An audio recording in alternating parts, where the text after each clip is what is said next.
evening and a very warm welcome. You're watching Primetime News on TV1. I'm Theruni Karunaratna. Here are our top stories for tonight. New agreement on matters relating to the boundary between Sri Lanka and India, reports The Hindu. Hirunika Premachandra sentenced to 3 years in prison with hard labour. Lawyers protest against influence on judicial independence. Ranil is not the SLPP presidential candidate, says Udayanga. Parliament decides to debate external debt restructuring agreements next week. Sirasa, Shakti and Newsfirst shine at the 2024 Presidential Environment Awards. Bus fares to be reduced by 5% from next month.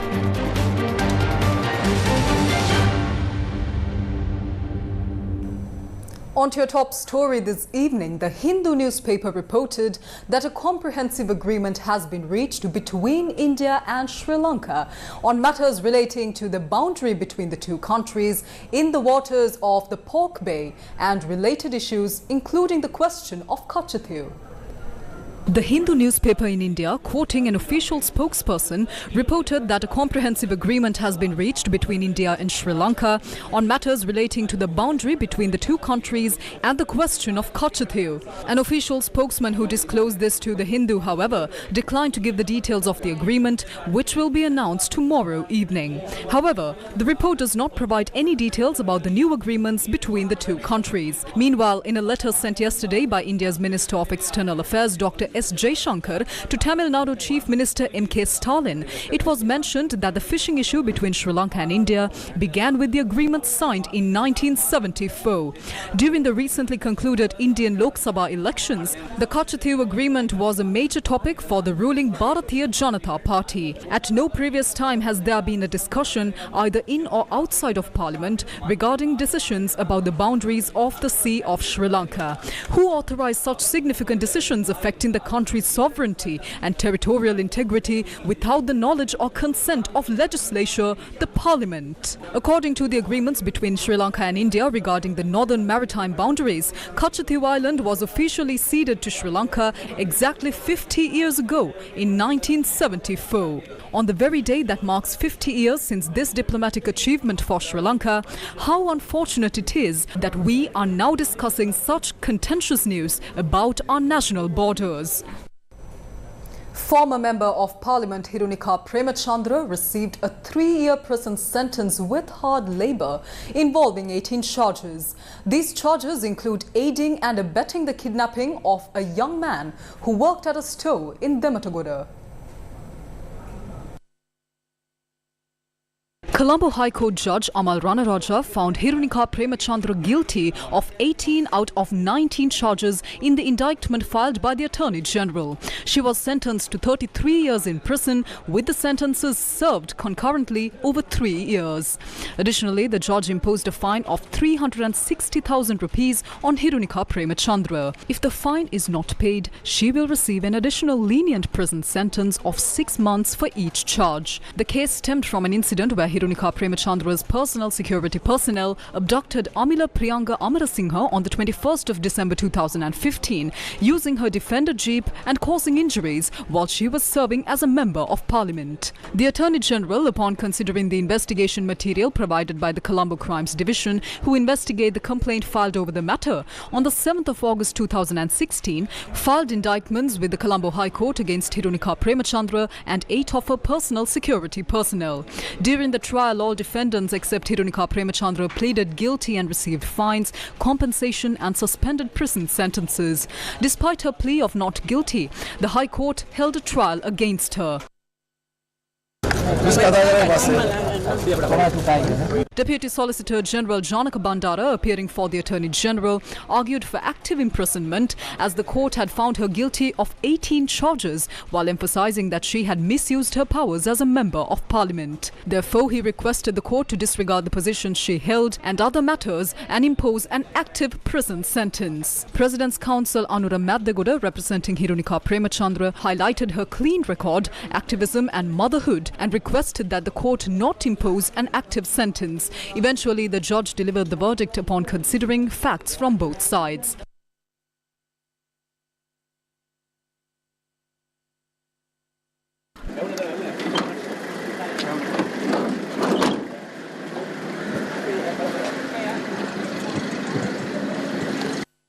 Political representatives from the Samagi Jana Balawege were present at the court complex during the announcement of the verdict. Tirnika Premachandra Matinege Nirdoshi Bhavi Sanda Sambandho Abhiyachanaadhikaranta යන්න තීන්දුව කළා තියෙනවා. මන්දේ නීතිඥයෝ ඉදිරියේදී ඒ කටයුතු කරයි. දැන් මේ තීන්දුවත් එක්ක tirnika ප්‍රේමචන්ද්‍ර මහත්මයාට ඉදිරි මැතිවරණයකදී නාම යෝජනා දීම බලුද අභියාචනයක් ඉදිරිපත් කරායින් පස්සේ ඉතුරු වෙන නාම යෝජනා බාර දෙන්න පුළුවන් කිසි ප්‍රශ්නයක් නැහැ. Hirunika Premachandra, after being sentenced, was taken away to the Valikada New Magazine prison.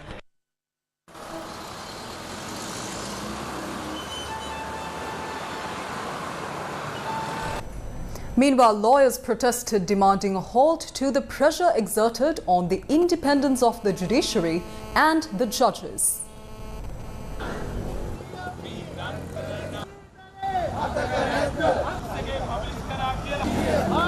Colombo Magistrates Courts Lawyers Association engaged in a protest opposite the Halfsdorf Court Complex today.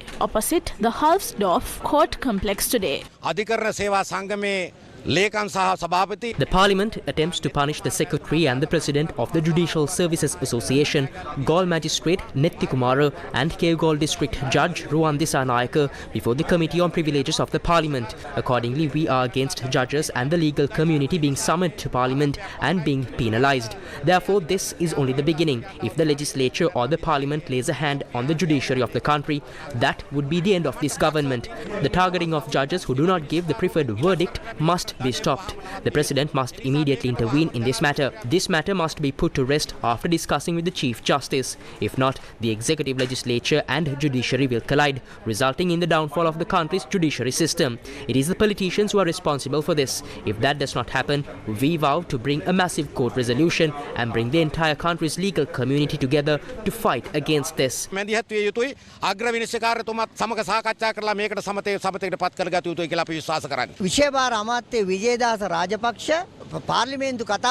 Last week, the President underestimated a Supreme Court decision and stated in Parliament that the decision made by it should be re-examined by a select committee. Subject Minister Vijayadasa Rajapaksa delivered a parliamentary speech and made a significant influence on the judiciary. Later, he issued a letter with regard to this to the Speaker, saying that his privileges were violated. However, this does not include two things. One is that the President decided to appoint a select committee. In addition, Vijayadasa Rajapaksa spoke about the Chief District Judge of the Colombo District Court. He spoke about how he lost all of his cases in court. However, that was not mentioned in this letter. We challenge Vijayadasa Rajapaksa to include this in this privileges letter, the matters related to these cases and the Chief District Judge of Colombo. We must stress that we will not be fazed by this. As the legal community of Sri Lanka, we are gathered here for the independence of the judiciary. If anyone lays a hand on the judiciary, we will act against it. A silent protest was carried out opposite the Monoragala Magistrates Court. This was organised by the Monoragala Lawyers Union.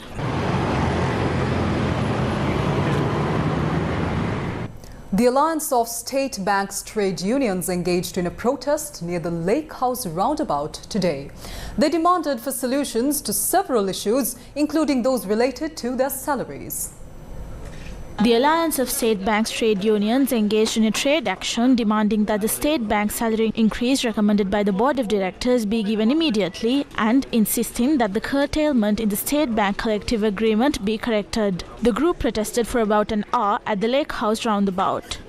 අපි දිගින් දිගටම ඉල්ලුවා එහෙම කප්පාදු කරන්න එපා අධ්‍යක්ෂක මණ්ඩල අනුමත කරපු සාමූහික We kept requesting them not to make such a cut and to approve the proposals of the collective agreement which was approved by the Board of Directors. We had to take to the streets as the Minister of Finance was not doing the needful. The President as the Minister of Finance needs to intervene and correct this injustice.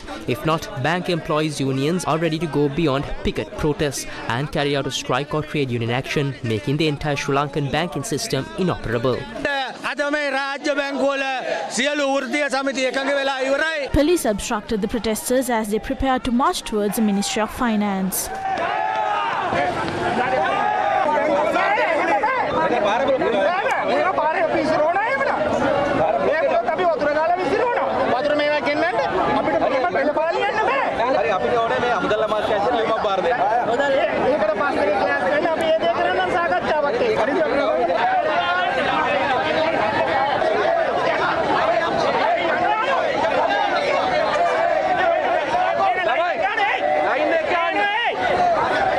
A group of protesters were granted the opportunity to meet the Director General of the Ministry of Finance and hand over a letter.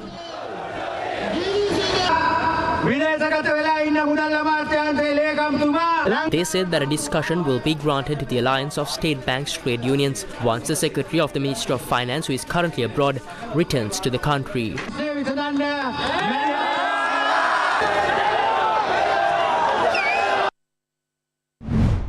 The strike, initiated by non-academic staff at universities, has entered its 58th day. The strike, which began in protest against a 15% salary cut and the refusal to increase the monthly allowance, has yet to elicit any response from the government. As a result, non-academic staff at universities have started satyagraha campaigns and protests. The satyagraha campaign, initiated by non-academic staff at the University of Peradeniya, has now reached its 10th day, taking place at the Galha Junction. For the past 2 months, all activities, including cultural events within the university, have been halted. The delay in non-academic operations within the state university system is causing significant delays for our fellow students in completing their degrees on time. While this situation persists, we continue to propose various solutions. Additionally, students from the University of Peradeniya's main student union have joined in support of the satyagraha campaign. This is not a financial issue. If the University Grants Commission and the Ministry claim they can resolve these problems, then it is the responsibility of the Ministry of Finance and the government to grant the necessary approval. As a result, the education of students across the entire system has been completely disrupted. The Satyagraha campaign by the non-academic staff union in front of the Uvavellas University continues today, marking its 5th day. Similarly, the Satyagraha campaign initiated by the non-academic staff union at the University of Ruhuna has now reached its 10th day. Non-academic staff at the Karapita Medical Faculty of the University of Ruhuna are also participating in a Satyagraha campaign. The Gramaniladari officers are still on strike. They resigned from all their duties and engaged in a trade union action based on several issues concerning the constitution of Gramaniladari services and not increasing the allowances. The co-convener of the Gramaniladari Officers Union, Jagat Chandralal, said that due to this, many government services, including essential services such as issuance of Gramaniladari certificates and death certificates at village level, have come to a standstill. The strike is scheduled to end at midnight. President Ranil Wickremesinghe graced the launch of the book titled Army Commander's Promise to the Nation. The book is presented by Field Marshal Sarath Fonseca. Then Sasari Prakash Naikare received Field Marshal Sarath Fonseca Madavida Padamukudiyar Piligan Namaskar. The launch of the book, Army Commander's Promise to the Nation, took place at the Nelumpokuna Theatre. Field Marshal Sarath Fonseca presented a copy of the book to the President.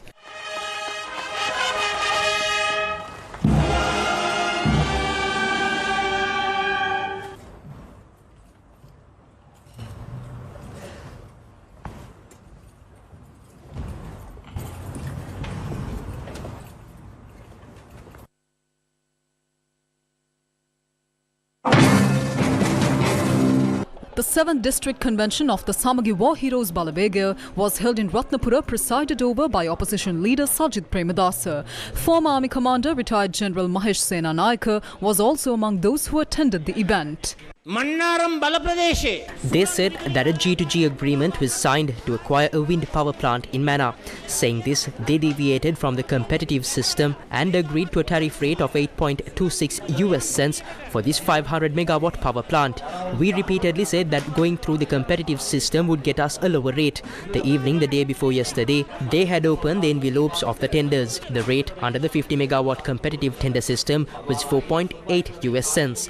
For the 500 megawatt project, which deviated from the competitive system, was 8.26 US cents. Look at how the scam is taking place in broad daylight. I would like to know whose pockets those extra few US cents went, who stole the money, who entered into agreement of this nature when they could have gone for a public tender. Cabinet එකේ කවුරු අතරද බෙදුනේ කියන එක දැනගන්න කැමතියි. කවුද හොරා කෑවේ? කවුද ලැජ්ජ නැතුව පබ්ලික් ටෙන්ඩර් එකකට යන්න තිබෙද්දී ඒක අමතක කරලා ගජමිතුරු ගිවිසුමකට එළඹුණේ? Former President Mahinda Rajapaksa, who was on a visit to China, met the country's Vice Minister of Foreign Affairs Sun Weidong in Beijing today. Recalling President Xi Jinping's historic visit to Sri Lanka during the presidency of Mahinda Rajapaksa in 2014, the Vice Minister of Foreign Affairs called him an old friend of China. Former President Mahinda Rajapaksa left for China yesterday on a 4-day visit. He is visiting China on a special invitation from the Chinese government. Former ambassador to Russia Udayanga Veeratunga stated that the Sri Lanka Podujana Peramuna will present its own presidential candidate.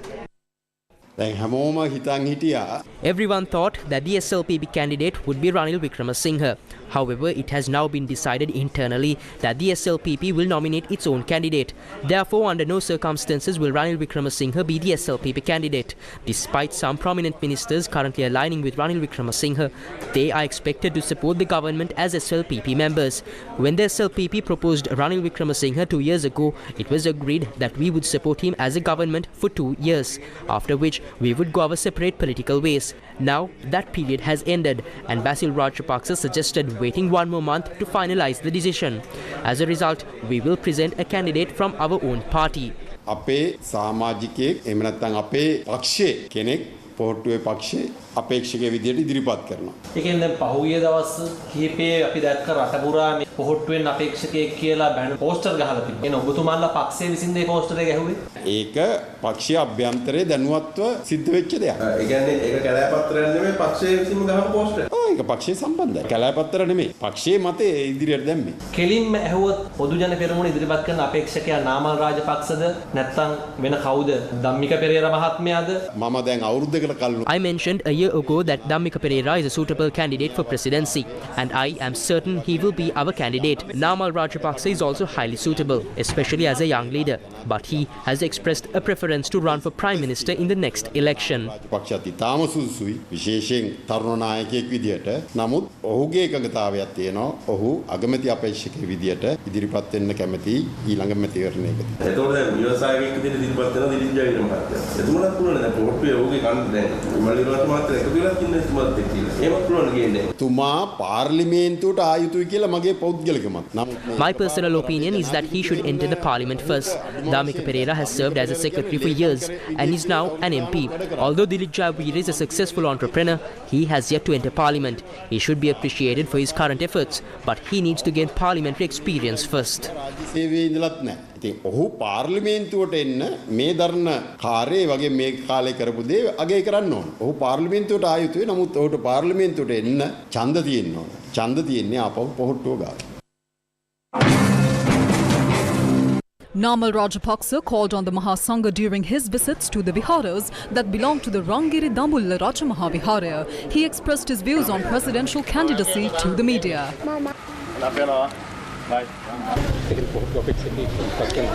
පැහැදිලිවම මේ රට ගොඩනගන්න පුළුවන් පාක්ෂිකය රකින්න පුළුවන් සහ ප්‍රතිපත්ති ආරක්ෂා කරන්න පුළුවන් වගේම අපිට දිනවන්න පුළුවන් අපේක්ෂකයා ඉදිරිපත් කරනවා. මේකට තීන්දුවකටන පක්ෂයෙන් අපේක්ෂකයෙක් කෙනෙක්. අපිට අපේක්ෂ At the moment, there are several candidates, so it is necessary to build and take the country forward. The party and the people of this country must be protected, and there should be a possibility to win as a party, because it is necessary to have good principles in order to win.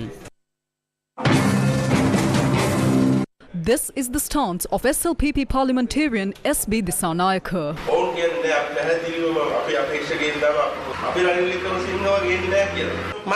I don't think that is the same thing they said. They said they will present their candidate at the right time. No one stated they won't support Ranil Wickremesinghe.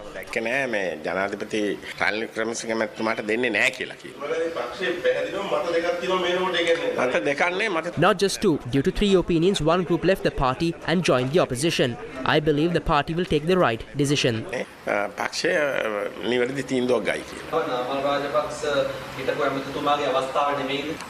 Absolutely not. I don't think even Namal Rajapaksa thinks that. He has more time. This is the stance of the SLPP General Secretary. In the upcoming presidential election, we are committed to presenting a candidate capable of winning. Our primary goal is the victory of the country, and we are confident that our candidate will achieve this.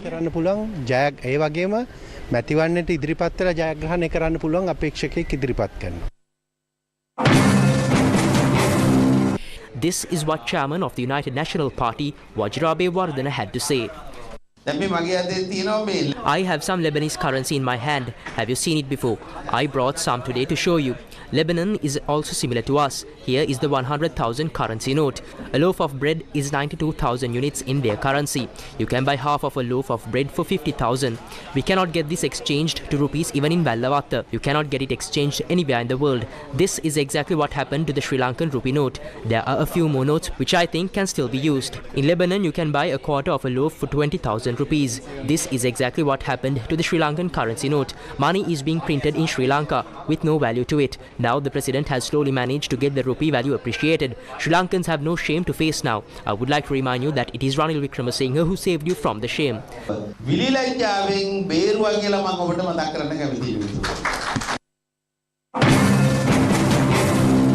The Committee on Parliamentary Business has decided to debate the resolution for the implementation of external debt restructuring agreements on the 2nd and 3rd July. This was decided in the Committee on Parliamentary Business held this morning under the chairmanship of Speaker Mahinda Apabewardena and with the participation of Prime Minister Dinesh Gunawardena.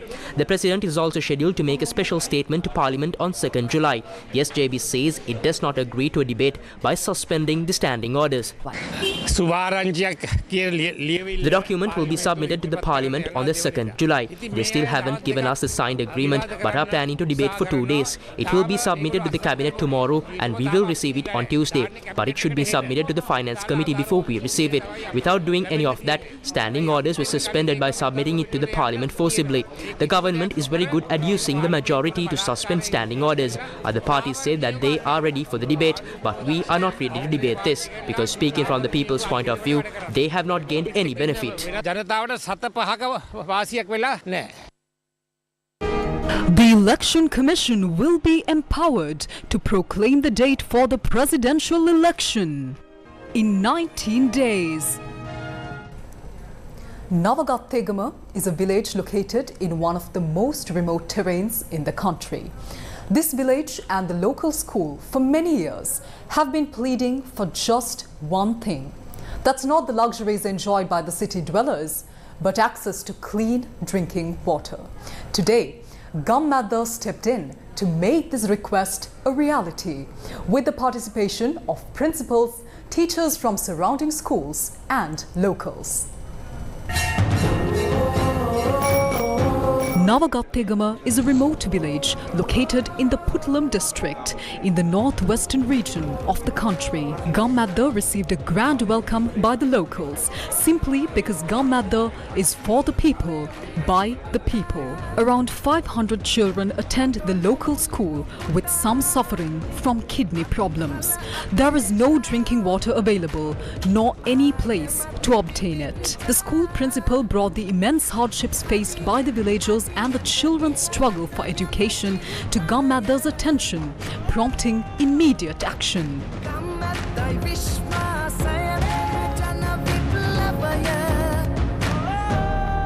Piyasena Surige, Soma S. Baduge and their family members made the donation to launch this project. The foundation stone was ceremoniously laid this morning under the leadership of the Gammadda leader, Shavan Daniel.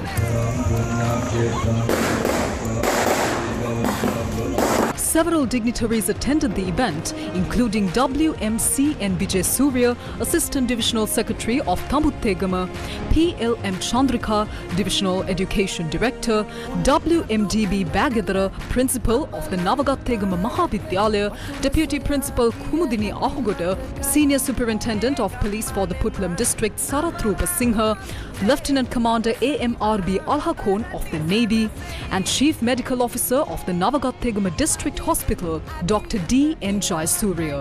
The Navy once again provided technical support for this initiative. Gammadda leader Siobhan Daniel addressed the event.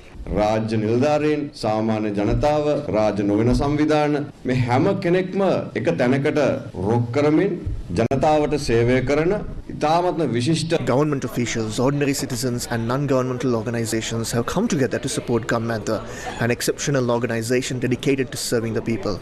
This initiative was inspired by you, the people of our country. Without your support, neither I nor the Gammadda team could have achieved this. We express our gratitude to Sri Lanka and its people. It is the collective strength of our community that drives these projects forward. Gammadda has now become a globally recognized initiative, proudly originating from Sri Lanka itself. The winds of Gammadda are reaching far and wide. Recently, influential figures, including wealthy individuals, government officials and leaders from around the world, visited Sri Lanka. The interest was piqued by Gammadda. All these accomplishments are a testament to the leadership of our people, not just one individual. ලංකාවට ආවා ගම්මැද්ද වෙනුවෙන්. ඒ ගම්මැද්ද කෙරෙහි ඇති විශ්වාසය නිසා. ඒ හැම දෙයක්ම කරේ දුවේ පුතේ අපේ රටේ ජනතාව. ජනතාවම තමයි ගම්මැද්දේ නායකයා. එක පුද්ගලයෙක් නෙමෙයි. Soma P. Baduge, the project donor, also addressed the gathering. I pondered how I could contribute to our country after retirement. It was then that I reached out to Gammadda. The Gammadda officials assisted me, and today my heartfelt wish has been fulfilled. Soon your own appreciations will materialize clean drinking water thanks to the foundation laid today. When that day arrives, we shall join hands in this noble endeavor and our joy will know no bounds. In memory of the late Gammadda national organizer Kenneth Virakudi, a minute of silence was observed. As we embark on this project in the village, we carry with us renewed hope. Gammadda, for the people, by the people. The constant worry about clean water can be a heavy weight. For 470 families in Nagavila, that weight is no more. A new water purification system brings long-awaited relief and a healthier path forward. Reports of computer crime incidents are emerging from various regions in Sri Lanka. Recent police operations have led to the arrest of numerous individuals, including foreigners. This is a revelation on the rapidly spreading threat of organized cyber crimes in Sri Lanka.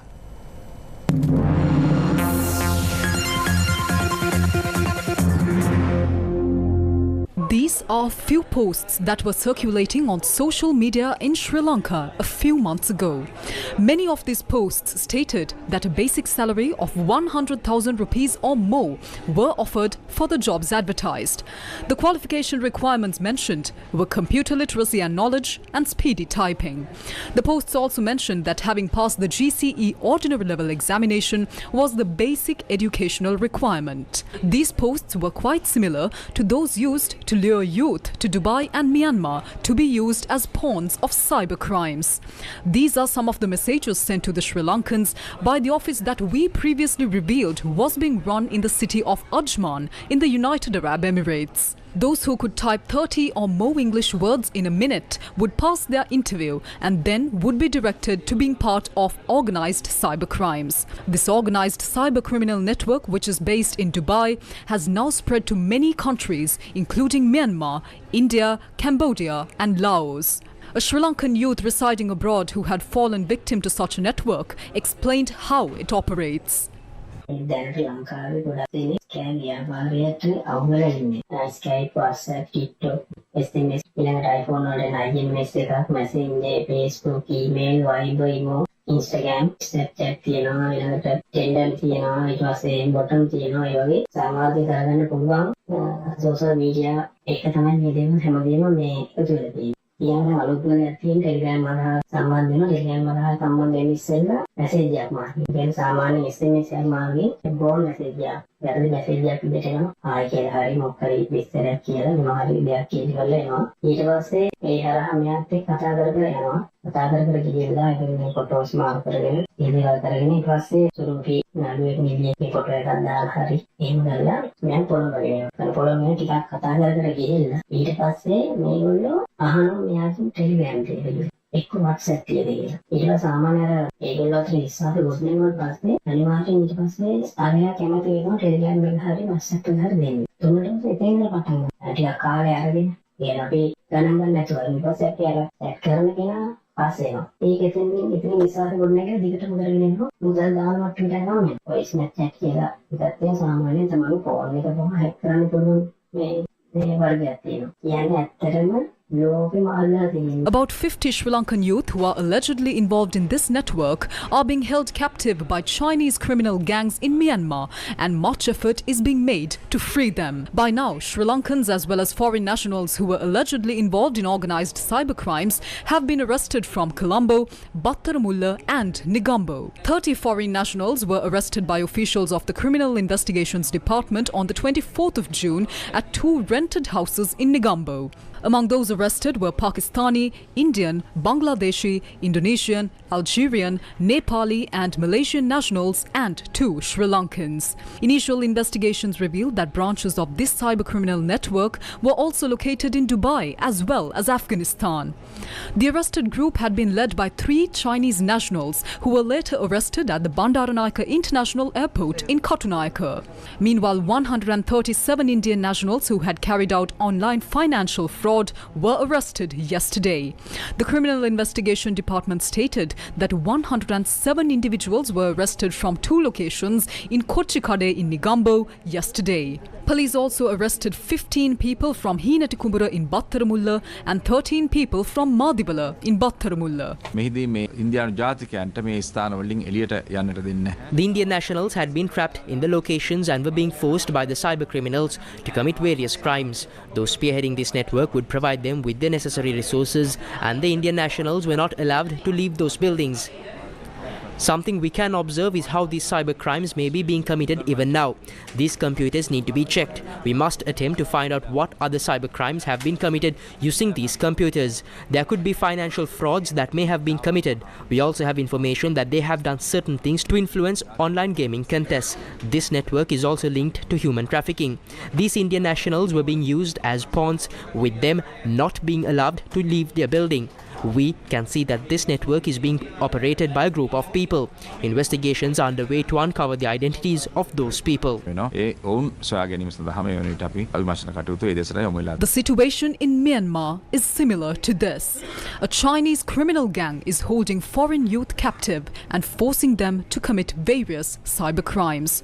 Rescuing this youth is quite challenging, as the area is under the captivity of armed criminal groups.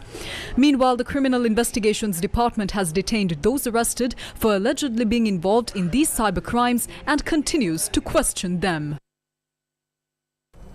President Ranil Wickremesinghe elaborated on the country's foreign policy stance to advocate globally for the complete cancellation of debts owed by African countries lacking the economic resilience to confront climate change. Speaking at the Presidential Environment Awards ceremony held at the Bandaranaike Memorial International Conference Hall in Colombo today, he underscored that Sri Lanka's economic stability has effectively prevented comparable changes within the country. The Presidential Environment Awards, organised annually by the Central Environment Authority, was held today at the BMICH in Colombo, presided over by President Ranil Wickremesinghe. The MTV-MBC Media Network was honoured with multiple awards at this prestigious event. Shock the TV won the Gold Award in the Tamil Media section under the Media Organisations category. Newsfirst received the Silver Award in the Media Organisations category for the Thuru Kabakaru initiative, joining hands with Lanka Private Limited. Sirasa FM was honoured with the Silver Award in the Sinhala Media section of the Media Organisations category. Zulfiq Farzan from Newsfirst was awarded in the English Media Individual section of the Media category. Shakti FM was honoured with the Silver Award in the Tamil Media section of the Media Organisations category. The award winners also posed for a photograph with the President. Many countries in Africa and Asia are heavily indebted and have requested debt relief. While I did not support the call for debt relief in Asia, emphasizing that Sri Lanka's debt issues can be managed independently, there has been a call for the complete abolition of debt relief for low-income countries in Africa. Sri Lanka has taken the first step towards debt restructuring, moving us out of bankruptcy. Our next step is to implement the economic transformation law to continue this progress. However, this process is challenging for countries like those in Africa which require relief. At the Climate Change Conference, Sri Lanka proposed the complete cancellation of debts for African countries. ලංකාව විශේෂයෙන්ම කොප්සාකච්වල අරගන්නේ අප්‍රිකාවට තියෙන ණය සම්පූර්ණයෙන්ම අහෝසි කරන්න. News first with the people. The Pathfinder Foundation conducted the second chapter of the Ambassadors Roundtable in Colombo today. The Pathfinder Foundation successfully conducted the second chapter of the Ambassadors, featuring Paul Stevens, the High Commissioner of Australia to Sri Lanka. The event was graced by representatives from the Foreign Ministry, media, academic institutions and international relations think tanks.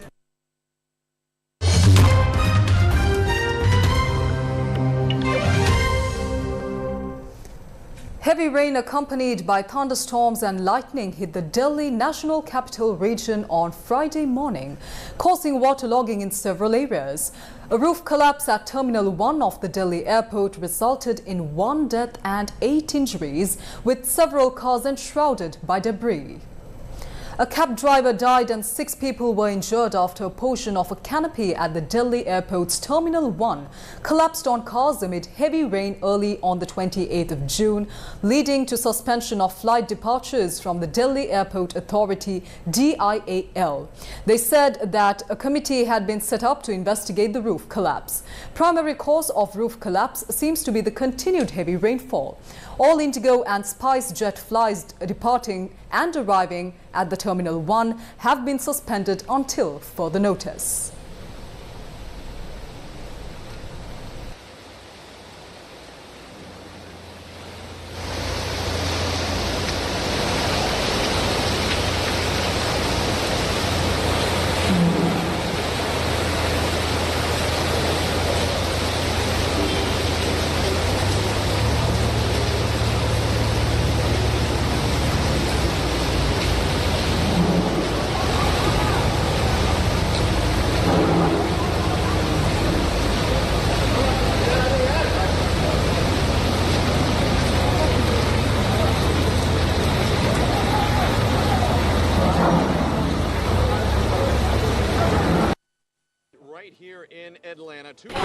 United States President Joe Biden and former US President Donald Trump's first debate of the 2024 campaign has refocused attention on their respective economic records in office.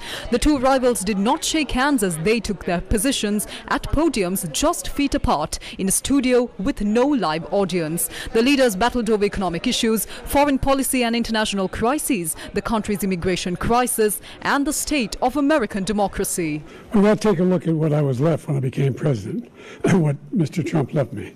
We had an economy that was in free fall. The pandemic was so badly handled.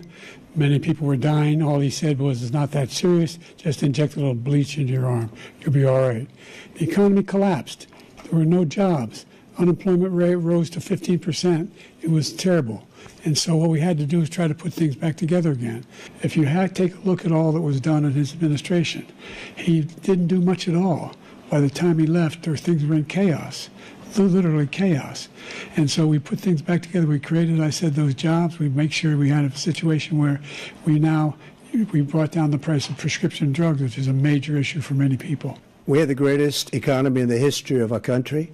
We have never done so well. Everybody was amazed by it. Other countries were copying us. We got hit with COVID. And when we did, we spent the money necessary so we wouldn't end up in a Great Depression, the likes of which we had in 1929. By the time we finished, so we did a great job. We got a lot of credit for the economy, a lot of credit for the military, and no wars, and so many other things. Everything was rocking good. But the thing we never got the credit for, and we should have, is getting us out of that COVID mess. Well, look, the greatest economy in the world. He's the only one who thinks that, I think. I don't know anybody else who thinks he had the greatest economy in the world. Joe, our country is being destroyed as you and I sit up here and waste a lot of time on this debate. This shouldn't be a debate. He is the worst president. He just said about me because I said it. But look, he's the worst president in the history of our country. He's destroyed our country. The idea that we're talking about worst presidents, I wasn't joking. Look it up or go online. 159 or 58, don't hold me the exact number, presidential historians, they've had meetings and they voted who's the worst president in American history. One through best to worst. They said he was the worst in all of American history. That's a fact. That's not conjecture. He can argue they're wrong, but that's what they voted.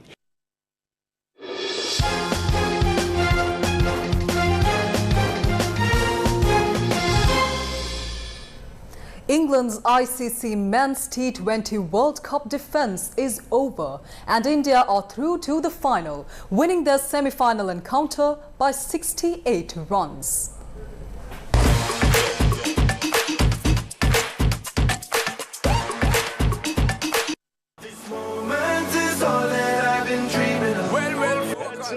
England's captain Jos Buttler won the toss and elected to field first. Virat Kohli fell early, scoring just 9 runs as India's first wicket. Captain Rohit Sharma contributed a solid 57 runs to the team's total. Surya Kumar Yadav added 47 valuable runs to India's innings. India posted a total of 171 runs for the loss of 7 wickets in the allocated 20 overs. Facing India's formidable bowling attack, the English batsman managed only 103 runs in reply. Jos Buttler scored 23 runs. The final between India and South Africa is scheduled to take place tomorrow at the Kensington Oval in the West Indies. You can watch the live action on TV1 of MTV Channels Private Limited and streaming on www.sirasatv.lk starting at 8 p.m. Sri Lankan time. And with that, we wrap up tonight's edition of Primetime News on TV1. Thank you very much for watching. Take care and good night.